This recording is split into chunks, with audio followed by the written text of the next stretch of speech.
بنای خواهی گەورە و میرەبان قوتابیانی خۆشەویستم کاتتان باش. من مامۆستا محەممەد عەبدوڵاشکاک پسپۆر بابەتەکانی کۆمەڵایەتی لە درێژەی بابەتەکانمان بۆ پۆلی نۆ بەردەوام دەبم لەگەڵتان. بەشی عێراقمان تەواو کرد.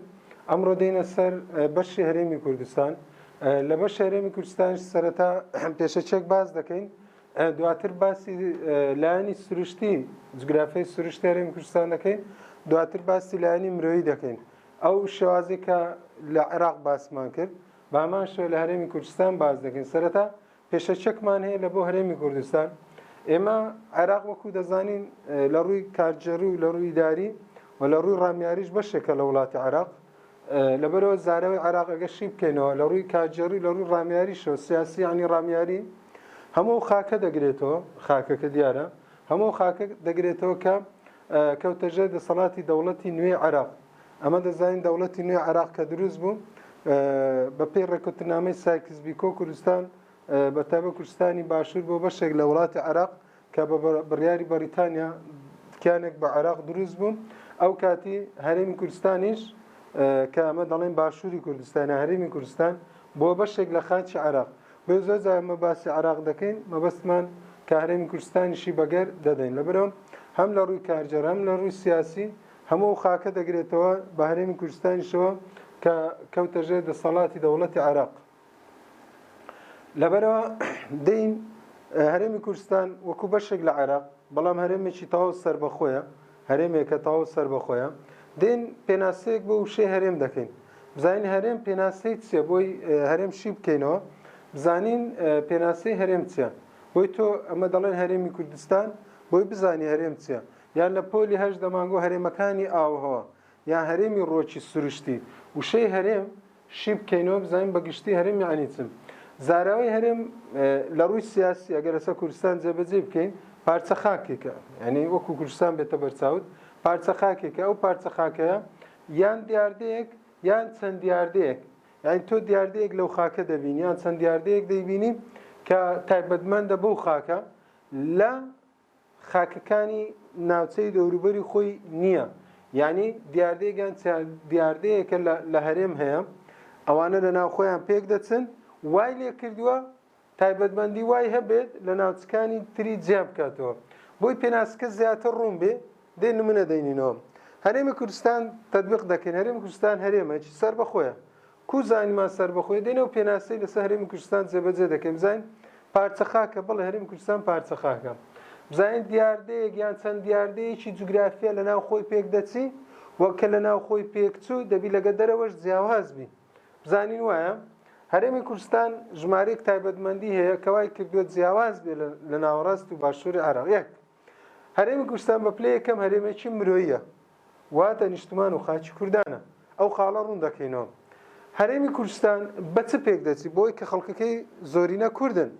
ئایا جیاواز نییە لە چاو ناوچەی باشووری ناوەڕاستی عێراق؟ بڵێ ئەوانە زۆربەی عەرەب نشینن. کەواتە هەرێمی کوردستان بە چ پێک دەچن؟ بۆی پێک دەچە خەڵکەکەی هەمووی کوردن، کورد زمانن. لە هەمان کاتدا ئەوە لە ناو خۆیان پێکچوون، لە هەمان کاتدا لەگەر ناوەڕاست و باشووری عێراق جیاوازن. یعنی هەرێم چییە؟ تۆ دەبێت لە سیفەت وەکو یەک بی لە ناوخۆ و لەگە دەرێش جیاواز بی. لە چ لە ناوخۆ یەکی؟ هەموو کوردن، کورد زمانن.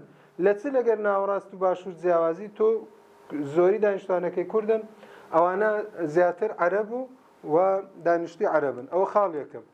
خاڵی دووەم، تایبەتمەندی دووەم، هەرێمی کوردستان هەرێمێکە دەوڵەمەندە بە ناوچەی شاخاوی. لە نێو ناوچەی شاخاویەکان ناوچەی دەشتمان هەیە، زورگمان هەیە، بانمان هەیە، بەڵام ناوەڕاست و باشووری عێراق ناوچەی شاخاوی کەمە، واتە زیاتر بریتێ لە دەشت و بان. کەواتە هەرێمی کوردستان ناوچەیەکی زیاتر شاخاویە، بەڵام ئەو ناوچانە کەمتر شاخاوین. لەوەشەوە ئێمە جیاوازین، هەرێمێکی سەربەخۆین، تایبەتمەندێکی سەربەخۆمان هەیە کە بریتێ لە بوونی بەرزی و نزمی. تایبەتمەندێکی کەمان هەیە کە جیامان دەکاتەوە، ئەویش ئەوەیە هەرێمی کوردستان ئاوهەواکەی یان شێدارە یان نیمچە وشکە. ناوچە شاخاوەکان شێدارن، ناوچە زورگەکان و دەشتەکانیش نیمچە وشکن، بەڵام لە عێراق زیاتر ئاوهەواکە بیابانی بوو. کەواتە تۆ لێرە ئاوهەواکەت شێدارە، لێرە بیابانێت، جیاوازن، بەڵێ جیاوازن. کەواتە تۆ لەو خاڵەش لەگەر عێراق جیاوازی، کەواتە تۆ هەرێمێکی سەربەخۆی، هەم لە بەرز و نزمی جیاوازی، هەم لە ئاوهەوا جیاوازی و لە دانیشتوانیش جیاواز بووی. و خاڵێشتر دروستکەینەوەیە هەرێمی کوردستانە بەرەوەی ناوچەیەکی شاخاوی بوو، ئاوهەواکەی شێدار بوو، بارانی باشە و بەفری لێ دەباری ئەو تایبەتمەندیانە لە هەرێمەیە بەس لە عێراق نییە. ئەمە وای کردووە دەوڵەمەند بێ بە گژوگیا، دەوڵەمەند بێ بە ڕۆژ سروشتی، دەوڵەمەند بێ بە دارستان. لە نێو دارستانەکان چەندەها باڵندە و گیانداری چێوی هەیە. دەوڵەمەندە بە ئاوی ژێرزەی بوو، دەوڵەمەندە بە ئاوی ژێرزە لە بەشە عێراق باسمان کرد. هەرێم کوردستان دەوڵەمەندە بە باران و بەفر.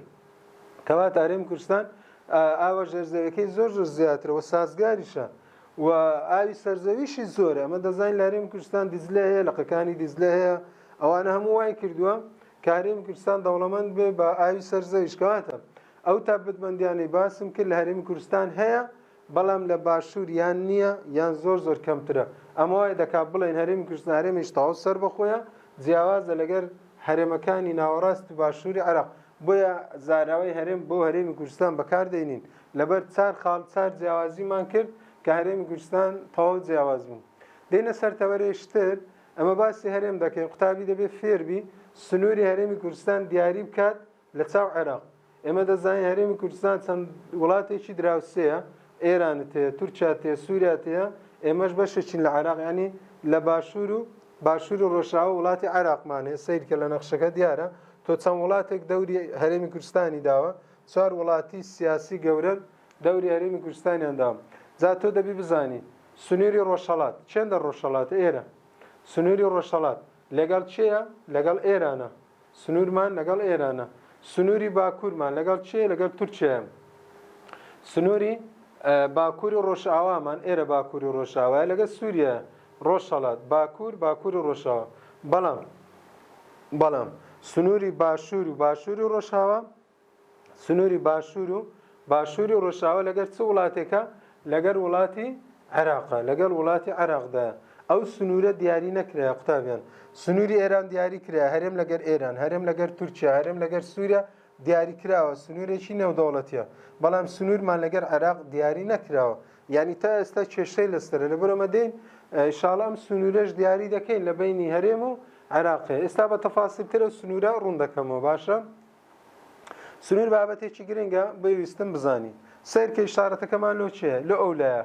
ئەمە ڕۆژهەڵاتە. هەرێمی کوردستان لە ڕۆژهەڵات سنووری لەگەڵ چێ هەیە؟ وە لە باکووری ڕۆژهەڵات لەگەڵ چێ هەیە؟ وە لەگەڵ باکوور لەگەڵ چێ هەیە؟ وە لە باکووری ڕۆژاوا لەگەڵ چێ هەیە؟ باشە؟ سەرەتا سنوورمان لە ڕۆژهەڵات و باکووری ڕۆژهەڵات، ئێرە ڕۆژهەڵاتە، ئێرەش باکووری ڕۆژهەڵاتە، لەگەڵ چێ هەیە؟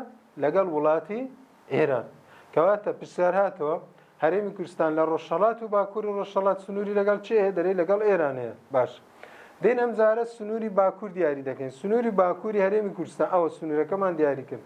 لەگەڵ چێ ئەو سنوورە؟ لەگەر وڵاتی تورکیا. تەمان ئەوەی ئێران نێودەوڵەتیە، ئەوەی تورکیاش نێودەوڵەتیە. باشە؟ نێودەوڵەتیە. باش. سنووری سێم دیاری بکەین. سنووری باکووری ڕۆژئاوا. سنووری باکووری ڕۆژئاوا بۆ ڕەنگە ڕەشەی لەگەر وڵاتی سووریامان هەیە، لەگەر وڵاتی سووریا. کەواتە لەگەڵ ئێران و تورکیا و سووریا سنوورێکی نێودەوڵەتیمان هەیە. پرسیار چۆن دێتەوە بەجیا؟ ئەگەر وتی باکوور دەبێت تورکیا وەڵام، ئەگەر گوتی باکوور و ڕۆژئاوا سووریا وەڵامە، ئەگەر وتی ڕۆژهەڵات و باکووری ڕۆژهەڵات ئەوە ئێران وەڵامە. سەبارەت بە ئەو سنوورەی کە ماوە سەیرکە ئەلێرەڕا لەگەر عێراق، ئەم سنوورە تا ئێستا دیاری نەکراوە لەگەر عێراقە. ئێمە ئێستا سنوورەکە دیاری دەکەین. ئەوە سنوورێکی نێودەوڵەتی نییە، ئەوە سنوورێکی نێوخۆیە لە بینی هەرێم و عێراق. تا ئێستا کێشەی لەسەرمە زۆر ناوچەمانە پێ دەرێن ناوچە جێ ناکۆکەکان. لەبەر چییە؟ لەبەر زۆر شوێنەی هەرێمی کوردستانە کەوتوتە ناو سنووری عێراق. ئێمە دێن ئێستا بە پێی کتاب ئەم سنوورە ئینشاڵڵا دیاری دەکەین. باشە؟ ئەم سنوورە دیاری دەکەین. سنووری هەرێمی کوردستان لێرە لە شارۆچکەی بەدرا دەست پێ دەکات. شارۆچکەی بەدرا قوتابیان سەر بە پارێزگای واستە. ساڵی چەند پرسیاری لێ هات بووە سنووری هەرێمی کوردستان لە چ پارێزگایەک دەست پێ دەکات؟ وەڵامەکەت پارێزگای واستە لە شارۆچکەی بەدرا. باشە؟ بەسەر دەکەوی شارۆچکەی حەزەر بەردەوام دەبێت تا دەگاتە زنجرە بەرزایەکانی حەمرین. ئەوە شارۆچکەی بەدرەیە دەست پێ دەکات. ئەوە چیاکانی حەمرینە. شامەشانی ڕووباری دیزلە دەڕوا. ئەو ڕووباری دیزلەیە قوتابیان سیرکە. ئەوە بەدرا، ئەوە حەمرین، ئەوە ڕووباری دیزلە. ئەوە ڕووباری دیزلەیە. باشە؟ شامەشانی ڕووباری دیزلە دەڕوا تا دەگاتە پارێزگای مووسڵ. ئێرە پارێزگای مووسڵە دواتر با دەداتەوە دەچێتە سنووری سووریا. لە سنووری سووریای کۆتایی پێدێ لە شارۆچکەیەک پێدەن شارۆچکەی بەعاج. باشە؟ کەواتە قوتابی فێر بە سنووری هەرێم لە بەدرە دەست پێ دەکا لە بەعات کۆتایی پێدێ لە نێوان بەدرە و بەعات دوو دیاردەی سروشتیمان هەیە کە سنوورەکە سابتە ناگۆڕدرێت ئەویش چیاکانی حەمرین و ڕووباری دیزلەیە کەواتە لە بیرت بی سنووری هەرێم سنوورێکی سروشتی هەیە لەگەر عێراق ئەو سنوورە سروشتیە چییە؟ بەرزایەکانی حەمرینە بە پلە یەکەم کە ناگۆڕدرێت دووەمینیان ڕووباری فراتە کەواتە سنوورمان دیاری کرد لە بەدرە تا بەعات لە نێوان بەدرە و بەعات چیاکانی حەمرین و دیزلەمان هەبوو گوتم بەدرەش سەر بە پارێزگای واستەگە پرسیارت بۆ هاتەوە سنوورەکە بە کورتیار ئەوەندەی تێدایە ئەمە لەگەر ئێران و تورکیا سووریا دیاریمان کرد ئەوەش لەگەر عێراقە ئەو سێ دەوڵەتەی دەرێ سنوورەکە نێودەوڵەتیە سابتە جێگیرە ناگۆڕدرێت ئەوەی ئەمە دیاریمان کرد و گۆڕانکاری بەسەردادێت سنوورەکەمانە لەگەڵ عێراق سیر کە خۆمان دیاریمان کرد ئەم سنوورە باشە هەر لە پێشەچەکەی هەرێمی کوردستان بەردەوام دەبین بزانین هەرێمی کوردستان وەکو عێراق دەکەوێتە کامە بازنە و کامە هێڵ وەکو عێراق دەکەوێتە کامە بازنە و کامە هێڵ ئەگەر عێراقتان لەبیر بی بازنەکەی 29/37 بوو عێراق بازنەکەی چەند بوو 29/37 بوو عێراق 29 لە بۆ 37 هێڵەکەی چەند بوو 38 لە بۆ 48 بوو ئەوە بۆ بەبیرهێنانەوە بازنەی عێراق 29/37 38/48 ئێستا ئەمە هەرێمی کوردستانمانەیە بازنەکەی هەرێمی کوردستان چەندە سیرکە ئەوە لێرە ڕاحساب دەکەین ئەوە چەندە 33ە بەسە دەکەی یا تا ئاخر نقطە ئێرە 37ە کەواتە ئەگەر بازنە هاتەوە هەرێمی کوردستان دەبی بڵێ 33 بۆ 37 ئەوە چێ بازنەیە لە کاتێکدای عێراق 29/37 بوو زانین هێڵەکەی هەرێم چەندە هێڵی درێژی هەرێمی کوردستان سیر کە ئەوە هێڵە ئاخر نقطە وەردەگرین ئەو هێڵە 40ەکە لە بۆ ئاخر نقطە ئێرەیە 40 لە بۆ 46 کەواتە هەرێمی کوردستان هێڵی درێژی 40 لە بۆ 46ە دووبارە دەکەمەوە عێراق بازنەکەی 29/37 کە چی هەرێم 33 بۆ 37 عێراق 38 بۆ 48 هێڵەکەی هەرێمی کوردستان 41 بۆ 46 بە پێ ڕسمەکەش دیاریمان کرد 33 بۆ 37 سیر کە 33 بۆ 37 ئەو بازنەیە هێڵەکەش 41 لە بۆ 46 ڕێک هەرێمی کوردستان دەکەوێتە نێوان ئەم دوو بازنەیە و ئەم دوو هێڵە باشە ئەوە هەرێمی کوردستان هێڵەکە و بازنەکە هەندێک زانیاری ترمایە لە هەرێمی کوردستان وەکو ژمارە ئێستا باسی دەکەین وەکو ژمارە هەرێمی کوردستان ڕووبەرەکەی چەندە ساڵانە دێتەوە قوتابیان بە زۆرەم پرسیارە دێتەوە ڕووبەرەکەی 80000 کیلۆمەتر دەبێت قوتابیان لە هەندێک کتابی 88000 نووسرایە ئەمە غەڵەتە لە هەندێک کتابی 90000 کیلۆمەتر نووسرای ئەمە شەڵەیە هەردووچیان ئەوەی ڕاستە چەندە 80000ەکەیە ئەگەر ئەو ژمارانە لە کتابی هەبوو ڕێژەکەش هەر هەڵە دەبی نووسرای 120 ئەوەش غەڵەت دەرەچێت چونکە ئەگەر ئەوە غەڵەت بێ ئەوەش غەڵەت دەردەچی ئێستا باڕوونکردنەوە بدەم باوی لابم هەرێمی کوردستان ڕووبەرەکەی چەندە 80000 کیلۆمەتر دووجا دەبی ئەوە 80000 ئەگەر عێراق ڕووبەرەکەی بکەینە 100 ڕووبەری عێراق بکەینە 100 چەند هی هەرێمی کوردستان بردیتی 118 چەندی بردیە 118 کەواتە هەرێمی کوردستان ڕووبەری عێراقی 100 چەند بردیە 118 لە هەندێک کتابی نووسرای 120 بۆ نووسرای 120 چکە لە کتابەکەی نووسرای ڕووبەری هەرێم 90000 بەس 9 نییە 88 نووسرای 88 نییە 80000 کەواتە ئەو دوو ڕقەمە لەبەرکە 80000 و 118 باشە ئەوە ڕووبەر و ڕێژەکەی ڕووبەری هەرێمی کوردستان 80000 ڕووبەرەکەشی 118 ئەوە ژمارەیە لە کاتێکدا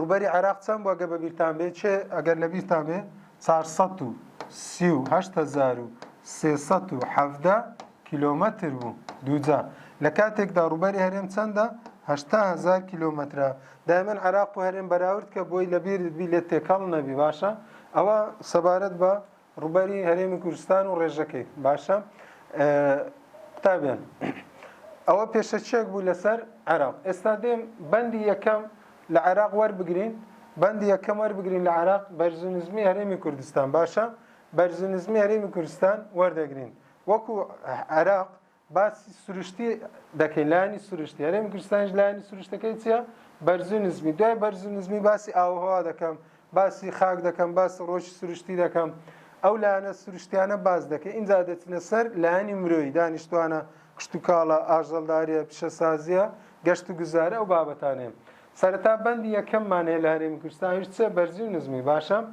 سەری هەرێمی کوردستان دەکەین لە عێراق ئەوە هەرێمی کوردستان یەکەم ناوچە ئەو ناوچەیە چێ قوتابیان ناوچەی شاخاویە ناوچەی شاخاوی هەرێمی کوردستان شوێنەکەی وا هەڵکەوتووە وای کردووە بەرز و نزمی پەیدا بێ لە کوردستان کەواتە ناوەڕاست و باشووری عێراق کەمتر بەرز و نزمی تێدایە هەرێمی کوردستان زیاتر بەرز و نزمی تێدایە ئەو بەرز و نزمیانە بۆ چ دەگەڕێتەوە بۆ شوێنی جوگرافیای هەرێمی کوردستان کەواتە ئەگە پرسیارت بۆ هاتەوە وتی چ شتێک هۆکارە بۆ پەیدابوونی بەرز و نزمی بڵێ شوێنی جوگرافی کوردستان وا هەڵکەوتووە لە ناوچەیەک هەڵکەوتووە ناوچەیەکی بەرز و نزمیە کەچی ناوەڕاستی و عێراق لە شوێنێک هەڵکەوتووە زیاتر دەشت و بانە یعنی هەڵکەوتەی شوێنەکەوەیە ئەمە حاڵەتێکی سروشتێ و لە دەسەڵاتی مرۆڤدا نییە یەکەم ناوچەی بەرز و نزمی وەگرین ناوچەی شاخاویە یەکەم ناوچەی شاخاویە ناوچەی شاخایی هەرێم دەکەوێتە کوێ هەم دەکەوێتە باکوور قوتابیان ئەو ئاراستەکەی بەرەو چییە باکوور و دووبارە ئاراستەی دووەم بەرەو چییە باکووری ڕۆژ هەڵات کەواتە ناوچەی شاخاوێگە پرسیار هاتەوە چێندە دەگرێتەوە باکوور دەگرێتەوە لەگەڵ باکووری ڕۆژ هەڵات دوو شوێن دەگرێتەوە ئەگەر پرسیار هاتەوە وتی باکوور و باکووری ڕۆژهەڵاتی هەرێم دەگرێتەوە وەڵامەکەت چییە ناوچەی شاخاویە وەڵامەکەت ناوچەی شاخاویە دوو شوێن دەگرێتەوە ناوچەی شاخاوی باکوور و باکووری ڕۆژهەڵات باشم ئەم ناوچە شاخاویە چۆن درێژ بۆتەوە قوتابیان لە باکووری ڕۆژاوە بە شێوەی کەوانەیی درێژ دەبێتەوە بەرەو باشووری ڕۆژهەڵات سیرکە ئەبە شێوەیە ئەلێرە درێژ دەبێتەوە بەرەو ئەلێرە درێژ دەبێتەوە تا دەگاتە ئەلێرە درێژ دەبێتەوە تا دەگاتە ئێرە قوتابیان ئەنگۆ یەکشتی بزان ئێرە چێندەرە ئێرە باکووری ڕۆژ ئاوە ئێرە عەکسەکەیتی باشووری ڕۆژ هەڵات بە شێوەی کەوانەی سیرکە بەرز و نزمی مەبەسما ئێرەیە بە شێوەی کەوانەییە باشە بە شێوەی کەوانەی لە باکووری ڕۆژئاوا ئەو باکووری ڕۆژاوە درێژ دەبێتەوە بەرەو باشووری ڕۆژهەڵات ئەوە باشووری ڕۆژهەڵات قوتابیان دووشت لە بەرز و نزمی تێکەڵ مەکەن وشەی درێژ دەبێتەوە وشەی دەکەوێتە کوێ ئەگە برێن دەکەوێتە کوێ وەکوێ دەستم بنێرم دەکەوێتە کوێ باکوور و باکووری ڕۆژ هەڵات ئەدەگە برێن چۆن درێژ دەبێتەوە دەرێ ئەو شێوەی کەوانەیە ئەو هەیە ئەو کاتی دەگۆڕدرێ باکوور بزانە دەستەواژەکان چی لێدێ باکوور باکووری ڕۆژ هەڵات ئەدی درێژ بوونەوە کە ئەلێرە ئێرە چییە ئێرە باکووری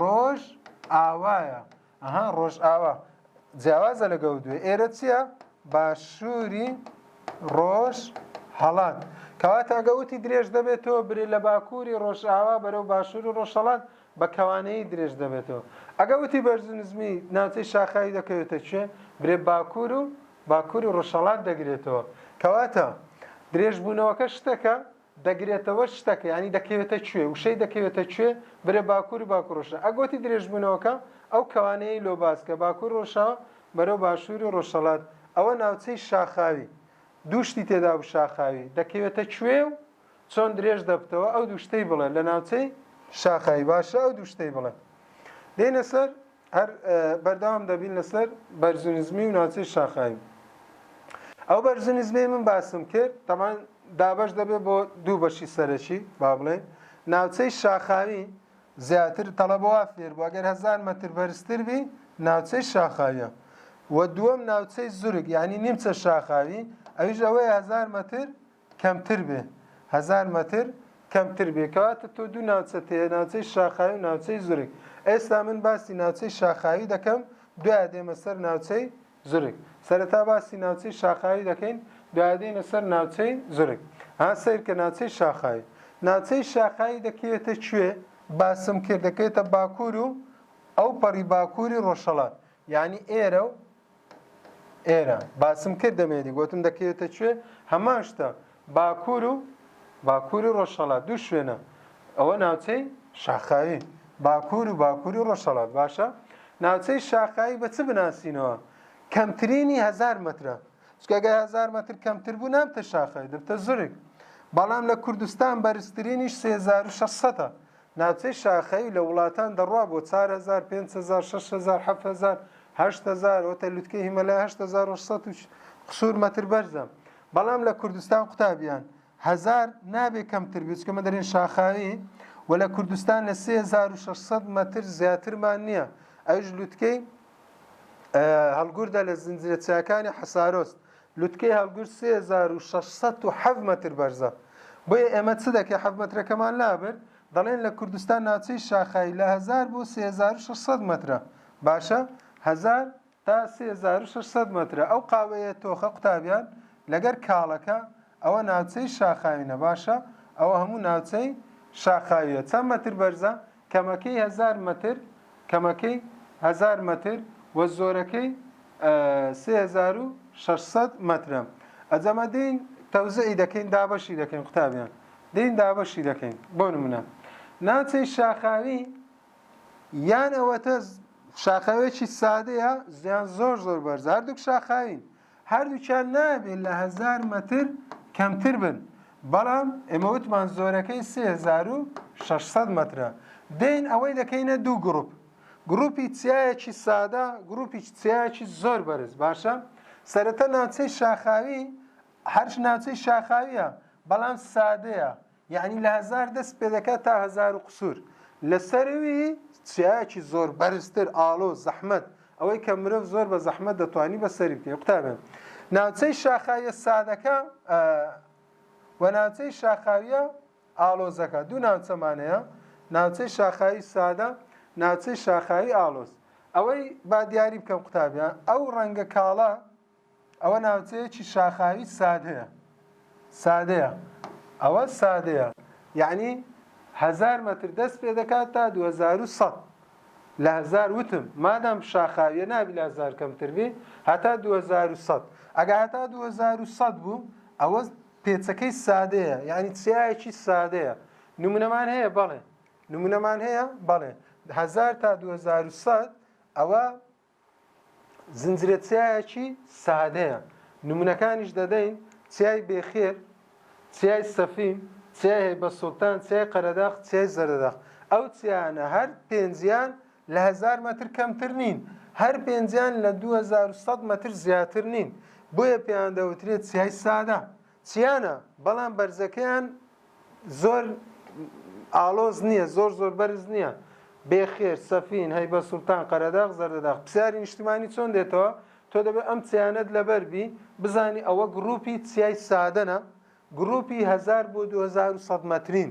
هەر ئەوەندەی بزانە ئەوانە گروپی چیای سادەن، گروپی 1000 بۆ 2100 مەترین. گروپی دووەمیشمانەی ئێستا باسی دەکەین. باشە گروپی دووەمیشمانەی ئێستا باسی دەکەین. ئەوەیە گروپی دووەم پێچەکەی زۆر ئاڵۆزە، یعنی تەواوکەری هی یەکەمە. هی یەکەم سادەکە گوتمە 1000 تا 2100 لەبیرتەوە نییە. گروپی وەی لە 2100 دەست پێ دەکات. بەرزترین چیا لە کوردستان گوتمان چەندە؟ 3600 مەتر. کەواتە گروپی دووەم زەحمەتترن، ئاڵۆزترن، بەرزترن، لوتکەیان تیشترە، مرۆڤ بە زەحمەت دەتوانێت بچێتە سەر ئەو لوتکەکەی. و ئەم قاوەیە تۆخەشەوە بە تۆخەکەی بزانە زۆر بەرزن. قاوەیە تۆخەکەوە زۆر زۆر بەرزن. قاوەیە کاڵەکە چیای سادەیە، ئەوە چیایکی ئاڵۆزە، 2100 بۆ 3600 مەتر بەرزە. گروپی ئەم چیایە چه جۆرە چیایەکە؟ چیاکانی زۆرن. بۆ نمونە مەهرنار، ئاشینە، سەرمەیدان. سێ چیامان هەیە: مەهرنار، ئاشینە، سەرمەیدان. ئەو سێ چیایە لە سنووری بینی هەرێم لەگەر تورکیا، هەرێمی کوردستان لەگەر تورکیا کەوتوتە سنووری تورکیا. ئەوە گروپی یەکەم.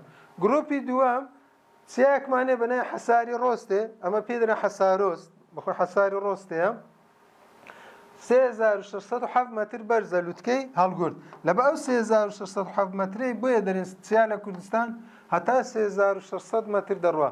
کەواتە حەساری ڕۆستەیە. گروپی چ چیایەکە؟ لە گروپی چیا ئاڵۆزەکانە ئەویش. باشە چیت کەمان هەیە؟ گروپی تکەمان هەیە. ئەوەتە لوتکەی حەسارۆست لە لوتکەی هەڵگورد لە زنجیرەچیای حەسارۆست 3607 مەتر بەرزە.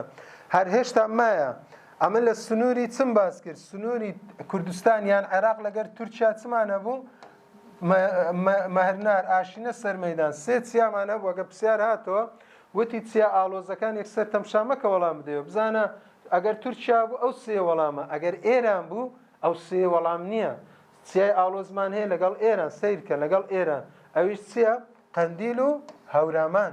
قەندیل و هەورامان قەندیل و هەورامان ئەو چیا ئاڵۆزانن کە لە سنووری عێراق و ئێرانن یان سنووری کوردستان و ئێران کەواتە چەند چیا ئاڵۆزمان هەیە 3 دانەمان لەگەر تورکیا 2 دانەمان لەگەڵ ئێرانە جگە لەوەی زنجیرە چاکانی حەساری ڕۆستێشمان هەیە کە ئەمیشان 3607 مەتر بەرزە ئەگە پرسیاراتەوە چیا ئاڵۆزەکان ئەوانە هەمووی ئاڵۆزن بەڵام تێکەڵی مەکە ئی تورکیا جیاکەوە ئەگە گوتی چیا ئاڵۆزەکان لە سنووری عێراق و تورکیا ئەو 3 وەڵامە ئەگە گوتی چیا ئاڵۆزەکان لە سنووری عێراق لەگەڵ ئێران قەندیل و هەوراما وەڵامە ئەگەریش حەساری ڕۆستێ هاتەوە بەرزەکەی دیارە 3607 مەتر بەرزە باشە هەر لە ناوچەی شاخاوی قوتابیان کۆمەڵێک بانمان هەیە بانەکانی ناوچەی شاخاوی زۆرن کۆمەڵێک بانمان هەیە بەڵام 2 بانیان لێ وەرەگرین زۆر بەناوبانگن یەکەمیان بانی پێنجین دەکەوێتە پارێزگای سلێمانی زۆرجار پرسیار دێتەوە بانی پێنجین لە چ پارێزگایەکە لەنا پارێزگای سلێمانی ئەدی لە چ ناوچەیەکی بەرزونیزمیە لە ناوچەی شاخاویە بەرزونیزمیەکەی شاخاویە باشە بانی یەکەم بانی پێنجین ئەدی بانی دووەم بانی بەرزنجەیە هەر لە ناوچەی شاخاوی قوتابە ناوچەی شاخاوە بەرزەکان نەک نزمەکان بانی بەرزنجەیە ئەو بانە لە ڕۆژهەڵات دەگاتەوە چیای هەورامان ئەوە پرسیاری لە نیشتمانی دەهاتەوە دەکەوێتە لە ڕۆژهەڵات بە چ چیایەک دەگا وەڵامەکەت هەورامانە ئەدی لە باشوور بە چ دەگات لە باشوور بە دەشتی شارەزوور دەگا کەواتە ئەگەر بانی بەرزنجە هاتەوە گوتی لە ڕۆژهەڵات بە چ دەگا بەرە بە چیای هەورامان دەگا ئەگە گوتی لە باشوور بە چ دەگا بڵێ بە شارەزوور دەگا بە دەشتی شارەزوور یعنی